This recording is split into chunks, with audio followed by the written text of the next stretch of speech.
ओम गंग हरद्रा गणपति नमो नमः। दर्शकों, आपका हार्दिक स्वागत है आपका अपना चैनल एस्ट्रो एस बघेल में। अगर आप चैनल पे पहली बार आए हैं तो चैनल को सब्सक्राइब करना, वीडियो को लाइक करना बिल्कुल ना भूलें। और माँ भगवती, माँ पिताम्बरा, बाबा मृत्युंजय भैरव, हरद्रा गणपति और सदाशिव महाराज की आप पर सदा कृपा बनी रहे। आज का जो टॉपिक है वो सबसे अनोखा है भैया, ठीक है। और इस अनोखे टॉपिक को अगर आप सुनना चाहते हैं तो वीडियो के अंत तक जरूर बनी रहिएगा। मां बगलामुखी का व्रत किस प्रकार रखें, बहुत सारे कमेंट्स आए हैं। ये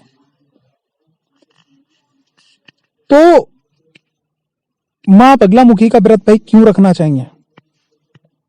मां बगलामुखी के व्रत कितने प्रकार के होते हैं? मां बगलामुखी के व्रत से आप क्या क्या प्राप्त कर सकते हैं? गृहस्थ आश्रम वाले मां बगलामुखी का किस प्रकार से व्रत करें, पूजन करें, तो इनसे संबंधित आपको मैं जानकारी दूंगा।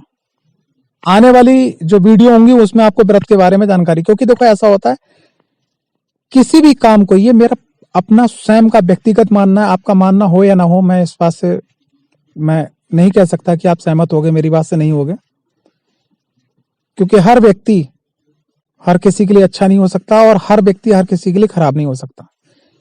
देखो, सबसे पहली चीज मेरा अनुभव यह है कि भैया अगर आप किसी को भी कोई काम भी कर रहे हो ना, ठीक है, तो उसको अगर आप जांच परख के थोड़ा सा करते हो और विश्वास के साथ करते हो, उसका रिजल्ट बढ़ जाता है। तो मां बगलामुखी का व्रत जो होता है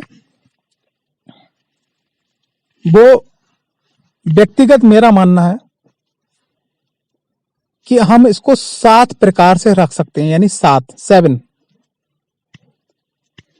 पहला है मां बगलामुखी संकल्प व्रत साधना।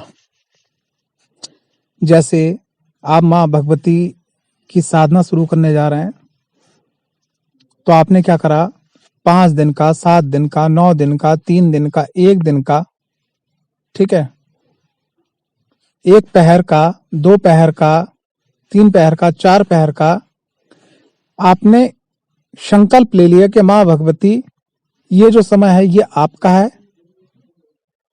और मैं इसी समय में आपके लिए अपने आप को समर्पित करता हूं। जैसे कि एक उदाहरण के तौर पर बता रहा हूं मैं, आपने संकल्प लिया कि मां का मैं चालीसा का पाठ करूंगा, मां के स्तोत्र का पाठ करूंगा, मां के कवच का पाठ करूंगा, मां के मूल मंत्र, बीज मंत्र, ब्रह्मास्त्र मंत्र, किसी का जाप करूंगा। वो आपने संकल्प ले रखा है कि आज मैं इतना जाप करूंगा, तो वो एक प्रकार से संकल्प साधना व्रत हो गया उस समय के लिए। पहला तरीका, पहला व्रत, क्योंकि उसमें आपने अपने आप को मां को समर्पित कर दिया, ठीक है ना। दूसरा है मां का जो व्रत होता है वो होता है माता बगलामुखी वीर व्रत। वीर व्रत को बहुत जगह लोग हठ योग, हठ व्रत भी बोलते हैं।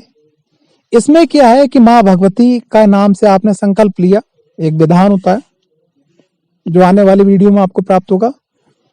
यह संकल्प आपने 9 दिन का ले लिया, 27 दिन का ले लिया, 36 दिन का ले लिया, 90 दिन का ले लिया, कम से कम 9 दिन का आपने संकल्प लिया।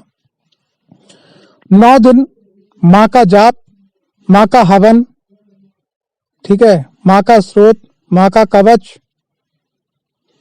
जमीन पे लेटना, समय अनुसार पूजन करना, ठीक है, भोजन में लहसुन प्याज का सेवन नहीं करना, एक समय पे भोजन करना, बाकी फलाहार करना। ये वीर व्रत होता है। ये विशेष कब जब व्यक्ति रखता है कि जब कोई ऐसी परेशानी होती है कि जहां आपको रास्ते दिखाई नहीं पड़ रहे हैं, रास्ते पूरे ब्लॉकेज हो गए, बंद हो गए, तो आपको क्या करना होता है कि संकल्प लेके आप वीर व्रत मां भगवती का उठा सकते हैं। ये 9 दिन, 27 दिन, 36 दिन, 90 दिन, आगे आप संख्या बढ़ा सकते हैं, लेकिन कम से कम 9 दिन का होता है। लेकिन ये 9 दिन का मतलब ये है कि 9 दिन मां भगवती के लिए संपूर्ण रूप से समर्पित। इसके कुछ नियम होते हैं जो आने वाले वीडियो में आपको मिलेंगे। आगे का जो व्रत होता है माँ भगवती का, जो तीसरे नंबर पे लोग जो व्रत रखते हैं वो है माँ बगलामुखी मौन व्रत। ये लोग साप्ताहिक रखते हैं, महीने में एक बार रखते हैं। इस दिन क्या है कि आप जब तक बोलेंगे, जब तक आप संकल्प नहीं ले लेते, संकल्प लेने के बाद में आप लोगों की सुनेंगे जरूर, लेकिन मुंह से कुछ नहीं बोलेंगे। बस माँ का सुमरन, माँ का मंत्र, बीजाक्षर मंत्र, माँ की चालीसा, माँ का कवच वो मन के अंदर चलता रहेगा। मौन व्रत में क्या है कि आपकी शारीरिक ऊर्जा एकत्र होती है और माँ की विशेष कृपा आपको प्राप्त होती है। चौथा व्रत माँ भगवती का रखा जाता है, जो जिसको हम लोग बोलते हैं अपनी भाषा में उपवास व्रत। तो उपवास व्रत जो होता है ये दो तरीके से होता है। पहला तरीका जिसमें आपने पूजन कर लिया और पूजन करने के बाद में आपने एक समय, पूजन करने के तुरंत बाद या रात्रि काल में, दोबारा पूजन करने के बाद में, सांझ काल जिसको बोलते हैं, आपने भोजन ग्रहण कर लिया। भोजन में आप नमक का प्रयोग कर सकते हो, ठीक है, जिसको सेंधा नमक बोलते हैं। और दिन में आपने फलाहार कर लिया, दूध ले लिया, ठीक है, फल खा लिए, तो इसे बोलते हैं उपवास। और माँ भगवती की साधना पूजा, जो भी जाप करना है, जो करना है वो आपने कर लिया। एक इसका दूसरा होता है तरीका जिसको बोलते हैं व्रत। उस व्रत में क्या होता है कि सुबह से शाम तक आपने जल भी ग्रहण नहीं किया। शाम को माँ भगवती को भोग लगाने के बाद में आप अपना व्रत मीठे से खोल सकते हैं, मीठा खा सकते हैं, या नमकीन कर सकते हैं। यानी नमकीन का मतलब आप सेंधा नमक ले सकते हैं, व्रत वाला नमक ले सकते हैं, समुद्री नमक नहीं। उसके बाद माँ भगवती का व्रत जो अगली पद्धति है वो ये है, पांचवें तरीके से शुक्ल पक्ष की जो अष्टमी होती है उस अष्टमी को माँ भगवती का व्रत रख सकते हैं। इसको उपवास के तरीके से, मौन व्रत के तरीके से, ठीक है, निर्जल व्रत के तरीके से आप रख सकते हैं। आगे का छठे नंबर पे जो माँ भगवती का जो व्रत रखा जाता है वो इसको बोलते हैं नवरात्रि व्रत। नवरात्रि पे माँ के नाम से कलश की स्थापना करना, माँ की अखंड ज्योत जलाना, 9 दिन माँ के मंत्रों का जाप करना, हवन करना या करवाना, कन्या भोज करवाना। नवरात्रि में 9 दिन की आपको व्रत होता है। इसे आप निर्जल भी रख सकते हैं, उपवास के रूप में भी रख सकते हैं, मौन व्रत के रूप में भी रख सकते हैं, ठीक है, वीर व्रत के रूप में भी नवरात्रि का व्रत आप रख सकते हैं विशेष संकल्प करके। उसके बाद 7वें तरीके से माँ भगवती का जो व्रत रखा जाता है जिसको बोलते हैं माँ बगलामुखी जयंती व्रत। यानी जो माँ बगलामुखी का जिसको बोलते हैं प्राकट्य दिवस जो होता है उस रूप में माँ भगवती का व्रत रख सकते हैं, वो साल में एक बार होता है। तो ये 7 तरीके हैं, ये मेरे अनुभव के अनुसार जो मैंने आपको बताया, माँ के प्रेम से, माँ की दया से, माँ की दृष्टि से जो मेरे हृदय से आवाज आई कि किस प्रकार माँ भगवती को प्रसन्न करके उनके व्रत रख के आप अपने जीवन को सफल बना सकते हैं। अब व्यक्ति की जिस प्रकार की जो आवश्यकता होती है व्यक्ति उसी प्रकार से व्रत को रखता है।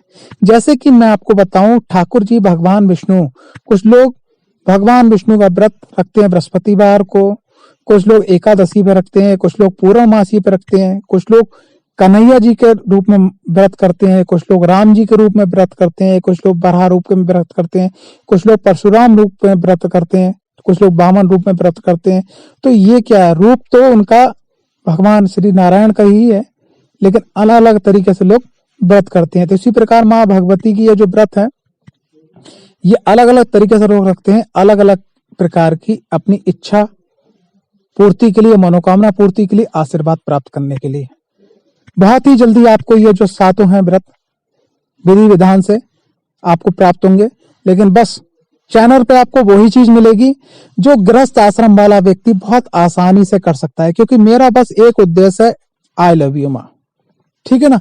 क्योंकि आप बहुत बड़ा माँ के लिए भोग लगाने से, विधि विधान करने से, सब कुछ करने से अगर आप कर रहे हो ना, ठीक है ना, और आपके मन में बस बहुत छोटी सी या बहुत बड़ी चीज अगर माँ के लिए आपके मन में अगर प्रेम नहीं है, दद्दा मेरे, भैया मेरे, मेरी बहनें, अगर आपके मन में माँ के लिए प्रेम नहीं है ना, तो वो बड़ा से बड़ा अनुष्ठान, बड़े से बड़ा विधिवत तरीके से करा गया व्रत, रिजल्ट जरूर मिलेगा, ऐसा नहीं है। ठीक है? क्यों? क्योंकि आपने कर्म करा है।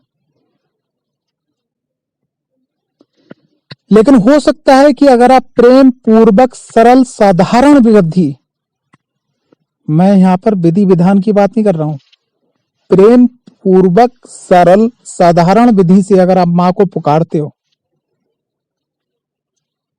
तो आप समझ सकते हो कि मां बगलामुखी, मां पीताम्बरा, जिनको निराकार रूप से साकार रूप में लाने के लिए भगवान श्री हरि नारायण को भी कई वर्षों तपस्या करने पड़ गई,